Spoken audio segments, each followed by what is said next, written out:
Hello guys! Welcome sa ating bagong video. Ikaw ba ay naka-fully paid na ng car loan mo? O di ba? Napakasarap sa pakiramdam yan kapag alam mong finally 100% sayong-sayo na yung sasakyan mo. Pero bago ka mag-road trip at pumunta kung saan-saan kasama ang iyong family at enjoy yung fully paid mo na sasakyan, pag-usapan muna natin ano ba yung mga dapat mong gawin pagkatapos mong bayaran ang iyong sasakyan. So ano, ready na ba kayo? Tara, let's roll! Car Talks PH, the drive of the mind. Learn as you roll, leave no one behind. Car Talks PH, your partner in the trip. Every story, every ride comes with a legit tip. Unang-unang dapat nyong gawin, i-claim yung mga dokumento sa financial agency kung saan nyo niloan yung sasakyan nyo. Either bangko or loan companies. No? Ayun yung pinaka-basic na dapat ninyong gawin. Pupunta kayo. Bakit? Ano yung mga kailangan nyong makuha doon sa bangko o sa financial company na pinag-loanan nito?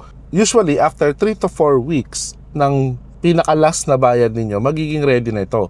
Unang-una nyong kukunin doon yung original na certificate of registration ng inyong sasakyan kasi kinikip yan ng mga bangko or ng mga financial company hanggat hindi pa bayad yung sasakyan. At ang pinakamahalaga, yung tinatawag nating release of chattel mortgage. Mahalaga to guys. Make sure nyo na masesecure nyo ito pagpunta nyo doon sa bangko or sa financial company na pinag-loanan ninyo.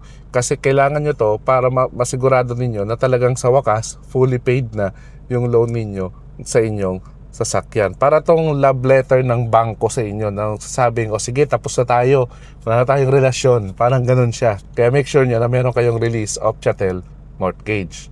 Next na gagawin ninyo, kailangan ninyo pumunta sa Registry of Deeds. Oo, huwag nyo muna ilagay sa envelope yung release of chattel mortgage ninyo. Kailangan nyo dalhin lahat ng nakuha nyong dokumento sa Registry of Deeds.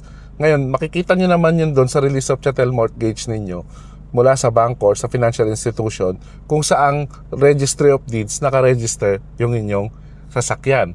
So, bakit kailangan mo pumunta doon? Para formally maipa-cancel o ma-erase yung mortgage mo sa system ng gobyerno. So, kailangan mo talaga siyang gawin. Kaya, dalhin mo agad yung mga documents na nakuha mo sa bangko sa Registry of Deeds. O ito, last step na. Kailangan mong ipatanggal yung encumbered status sa LTO. So, don't worry guys, huling step na to. So, after mo makuha lahat ng documents mula sa Registry of Deeds at saka sa bangko or sa financial institution na pinag-loanan mo, kailangan mo ngayon pumunta sa isang LTO district office. Usually, kung saang LTO district office naka-register yung sasakyan mo, doon siya unang ni-register, much better. Pero pwede mo na rin naman tong gawin sa iba pang mga LTO district office. Okay lang din naman. Yun. Sinasabi ko lang para mas slightly less yung work kapag ka doon kayo sa pinaka-district office kung saan naka-register yung sasakyan ninyo.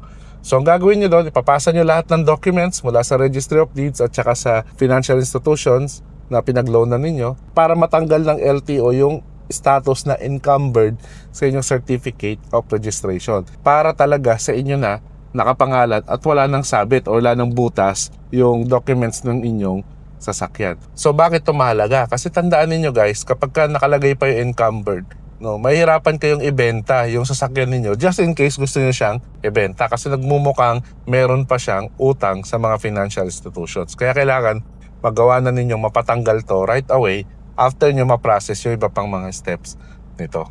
So yun guys, yun yung mga steps na kailangan ninyong gawin para ma-make sure nyo na talagang sa inyo na 100% yung sasakyan na pinaghirapan ninyong i-fully paid. Pero take note lang guys, yamang hindi na kayo nagbabayad monthly, ito naman yung time na para mag-alat kayo ng pera or budget sa maintenance naman ng inyong sasakyan para mas lalo pa itong tumagal at mas lalo nyo pang ma-enjoy. So yun lang guys, yung mga gusto ko i-share sa inyo when it comes sa mga dapat ninyong gawin pagkabayad ninyo ng inyong sasakyan. Kung nakatulong sa inyo yung video na to, click mo na may like button at share mo sa mga friends mo nakakabayad pala or malapit nang matapos bayaran yung kanilang sasakyan. So till next videos guys, always remember, drive safe and enjoy!